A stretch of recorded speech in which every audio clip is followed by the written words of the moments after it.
niatnya. Assalamualaikum. Iya. Karena kan Salam. ini Ya, betul. Assalamualaikum. Assalamualaikum. Gimana? Waalaikumsalam. Ya, Pak Dadang sehat. Ya, Pak Reza Indragiri. Iya, saya nonton. Ibu. Jadi Pak Reza Indragiri itu yang pertama punya berkas saya tuh Pak Reza Indragiri, benar. Makanya ngupasnya enak banget gitu karena memang paham banget itu ada masalah di dalam berkas yang saya punya gitu loh. Tidak sesuai dengan prosedur yang ada ya, Bu. Ya, kalau saya ngomong agak ini ya, maksudnya ya, Iya lah, Bu. semua ada di berkas itu gitu. Jadi Iya, Mas, silakan. Ya, makasih. ya Mas. Selamat malam Bu Titin. Sehat-sehat ya Bu Titin ya. Saya bilang Pak Dadang saya komunikasinya. Ya, saya bangga dengan Ibu, bangga banget. Salut saya dengan Ibu perjuangannya. Begini Bu, Sudirman selain agenda-agenda yang saya tahu PK-nya nanti, ini saya ada satu yang saya belum tahu nih agendanya nih. Kira-kira mohon dikasih bocorannya Ibu. Nah itu agenda nanti di PK Sudirman itu kira-kira terselip ada nggak Bu mengenai CCTV yang terkait penyiksaan itu di Polres Cirebon tahun 2016 akan diungkap nggak Bu CCTV-nya? Enggak lah, nggak mungkin ada lah CCTV-nya. Sebetulnya nggak mungkin ada lah CCTV penyiksaan. CCTV peristiwa aja nggak ada, apalagi itu peristiwa. Nggak ada ya? Kan ada peristiwa penyiksaan Bu, CCTV-nya nggak ada ya di sana?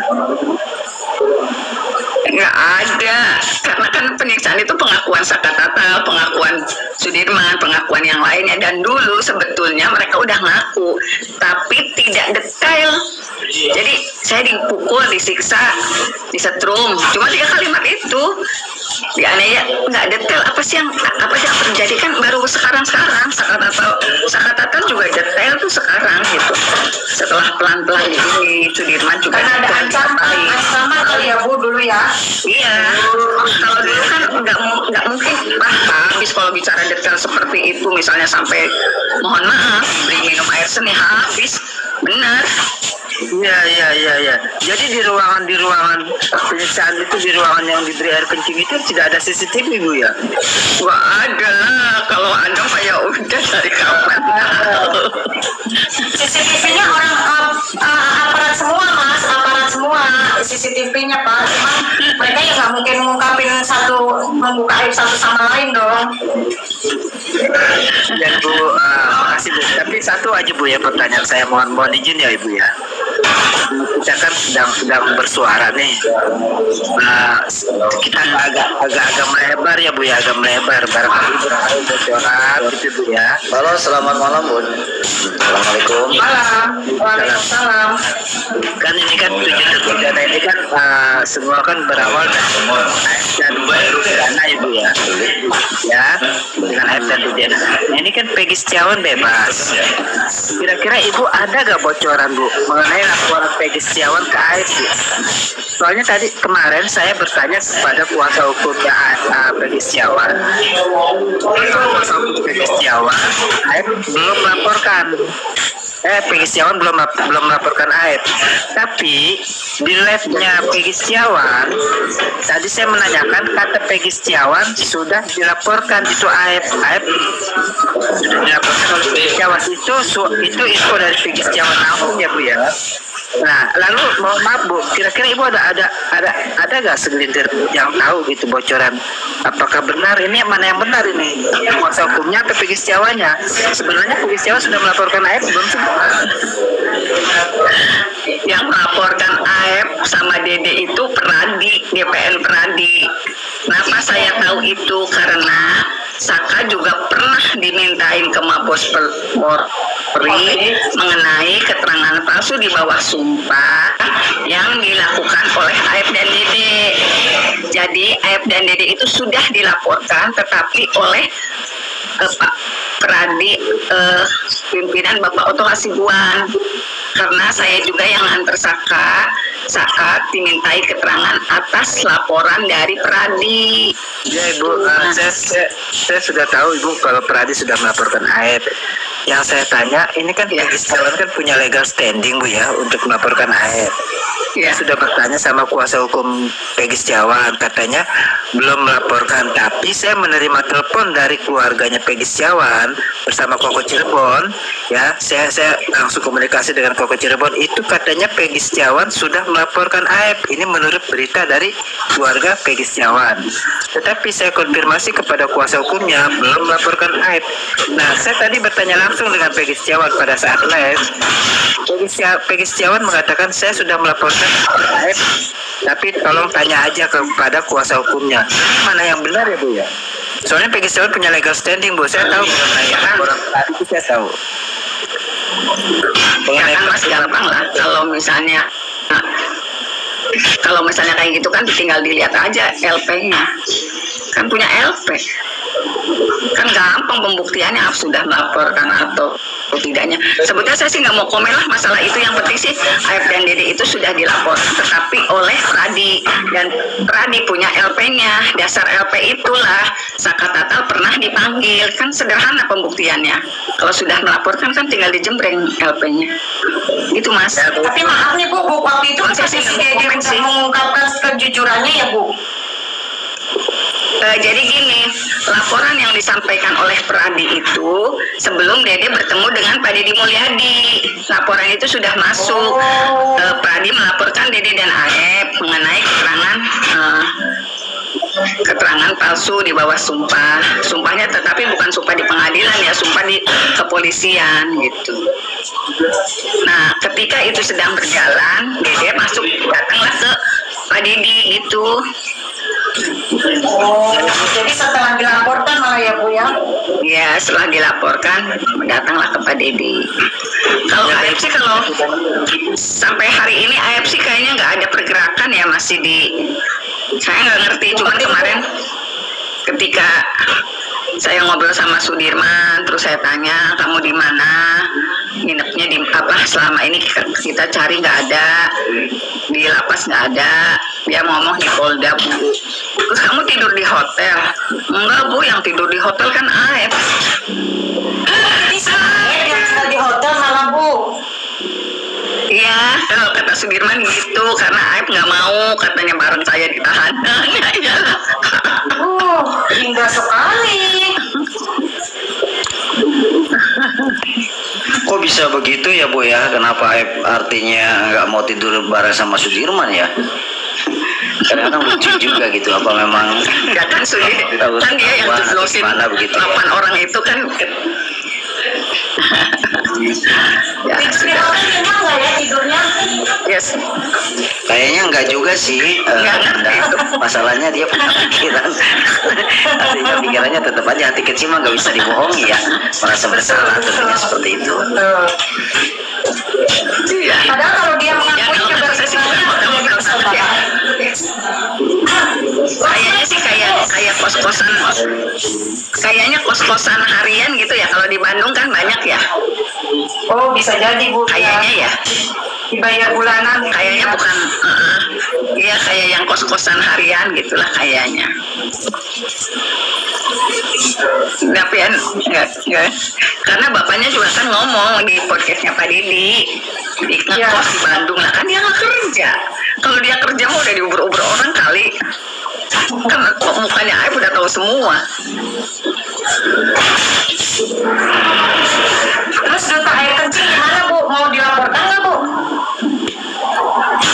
Ya sebetulnya kan Pradi juga sudah melaporkan semuanya, melaporkan masalah Pak Rudiana, sudah melaporkan Dede, sudah melaporkan Aep gitu, sudah. Jadi prosesnya yang sedang berjalan, nggak ngerti, saya juga lama banget. Ini Ya kayaknya makin berlarut-larut gitu loh Bu. Ya mudah-mudahan di akhir tahun udah bebas semua Bu. Kasihan, nggak tega saya. Apalagi ngelihat keluarganya Sudirman.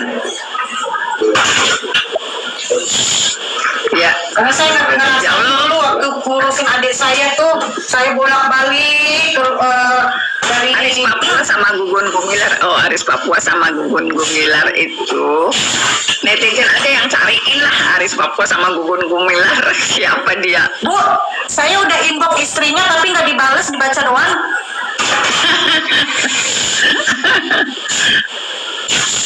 Saya bilang ada titipan air seni dari netizen 2 liter. Ria, mengerikan.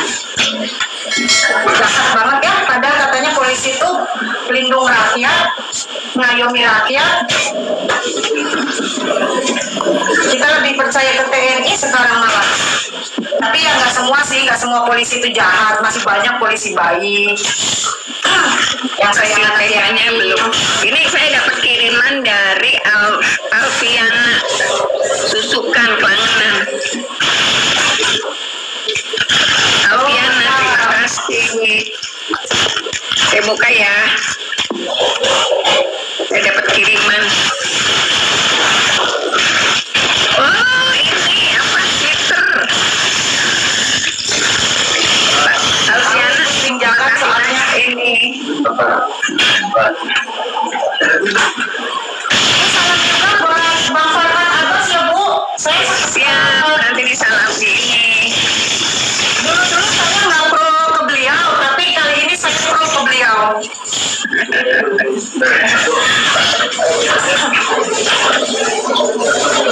Alfiana, makasih ya udah nyampe.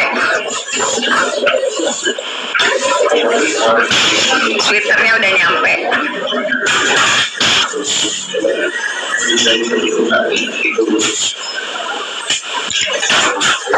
Salam sehat.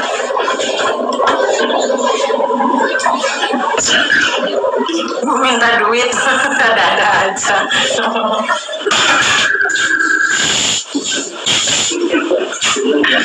Anak Megawati katanya minta duit. Saya mah kepikiran hakim yang saka tuh. Oh yang dulu Bu.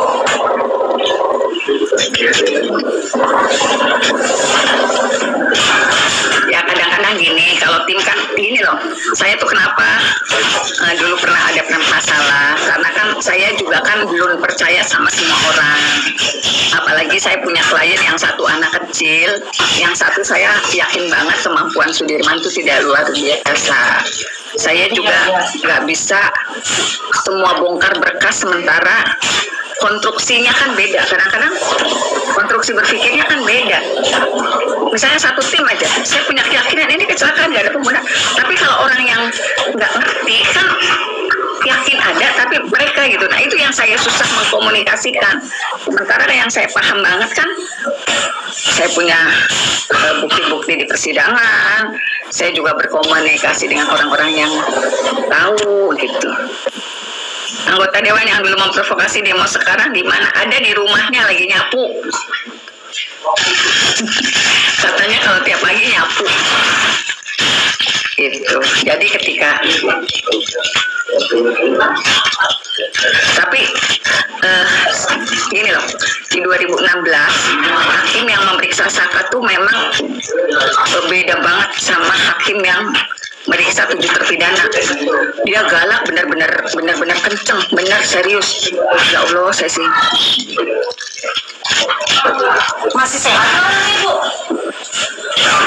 masih lah ketua pengadilan Kebumen. Oh ada di Kebumen, Jawa Tengah ya. Katanya Kebumen katanya. Hah? Pasti nonton, mungkin ada rasa penyesalan. Ya, tapi kan ya, nggak ada beban. Ya belum tentu juga kali, happy aja. Iya benar Bu, katanya Belum tentu. yang penting gue udah ngejalanin tugas gitu ya Bu. Udah dapat bayaran mungkin Cuma juga. kan, cuman kan ya Allah, kalau saya ingat tuh, saya sih mukanya masih apal banget sih.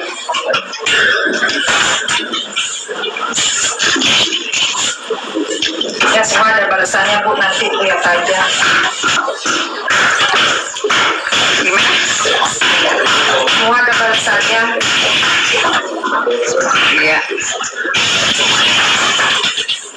Ya kan, walaupun misalnya dia merasa yakin. Sebenarnya saya sih nggak ngerti dulu yakin banget kenapa gitu, saya juga kan aneh.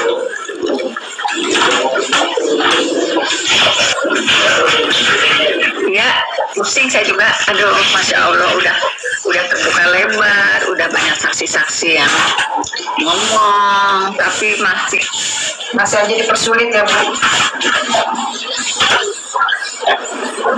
Kayak Hukum Indonesia Bu.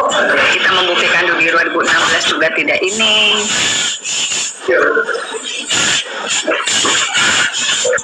Jika benar laka tunggal, kenapa harus ada terpidana? Karena ada rekayasa, say. Karena ada rekayasa. Kan R12 2680 karena ada rekayasa.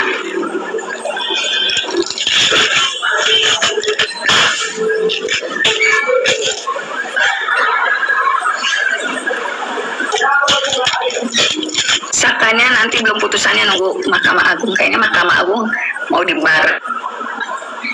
Angin ya putus, gak apa-apa lah. Yang penting terkabul semua. Amin, mudah-mudahan Bu lancar. Kasihan udah Ya, apa namanya waktunya 8 tahun sia-sia di dalam. Ya mungkin yang harusnya udah pada punya keluarga, punya anak, jadi belum gitu kan. ya kan itu ada yang 10 hari lagi mau nikah itu si Hadi. Iya, makanya saya Si Hadi kan 10 hari mau nikah itu. udah mau nyebar undangan katanya, ya Allah, sampai jual rumah. Sian banget.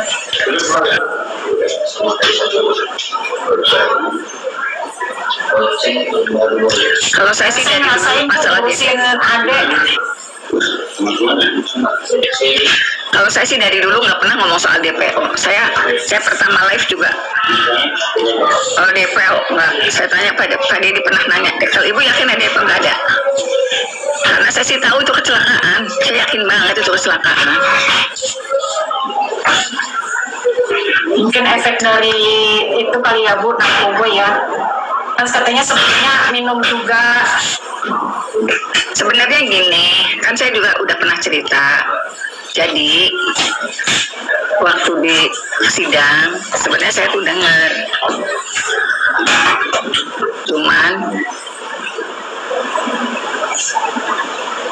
ya waktu peristiwa 2016 saya udah dengar ini anak bau naga Bu gitu. Tapi karena nggak ada di hasil visum awal kan saya nggak berani ngomong gitu. Terus masalah Vina jarang tidur di rumah itu di sidang tuh ada ngomong bapaknya yang di sidang itu bapaknya. Makanya ya saya bingung nggak ngomong ya kan yang hadir di sidang bapaknya. Saya tanya tuh bapak, saya juga punya anak perempuan. Kalau anak perempuan saya jam sekolah, saya bilang, kita tuh pasti cari, suami saya pasti cari. Oh bapak anak sampai jam 10 malam belum pulang, nggak dicari. Saya tuh nanya gitu di sidang, itu di ruang sidang. Terus dijawabnya, ya kan anak saya jarang tidur di rumah, gue sering nginep tidur di rumah temennya. Kaget saya tuh, gitu. Tapi waktu itu udah selesai kan, dan saya nggak pernah buka. Ya, di sidang tuh ngomong gitu bapaknya. Nah udah gitu, baju yang dipakai korban, baju yang dipakai korban sama, kata siapa beda? Baju yang dipakai korban Eki itu sama di persidangan sama, kan saya yang ada di sidang. Kalau bajunya Vina nggak pernah ada di sidang. Udah gitu, udah kan, saya juga nggak berani ngomong waktu pertama saya speak up di 2024 perkara ini rekayasa. Saya nggak pernah berani ngomong kalau karena kan di situ digambarkannya baik gitu. Pegana begini, kakaknya juga kan ngomong gitu. Padahal saya tahu di sidang. Setelah muncul Widi sama Mega yang katanya baru minggu kemarin tapi berani nginep, baru saya berani ngomong di podcast Pak Deddy. Saya bilang sebenarnya saya udah tahu Pak di sidang, tapi waktu itu saya nggak berani ngomong karena pasti saya dibully lah ngomong kayak gitu, orang meninggal dia ngomongin jelek gitu loh. Tapi setelah Winnie dan Mega ngomong ternyata nginep, ya baru saya berani ngomong.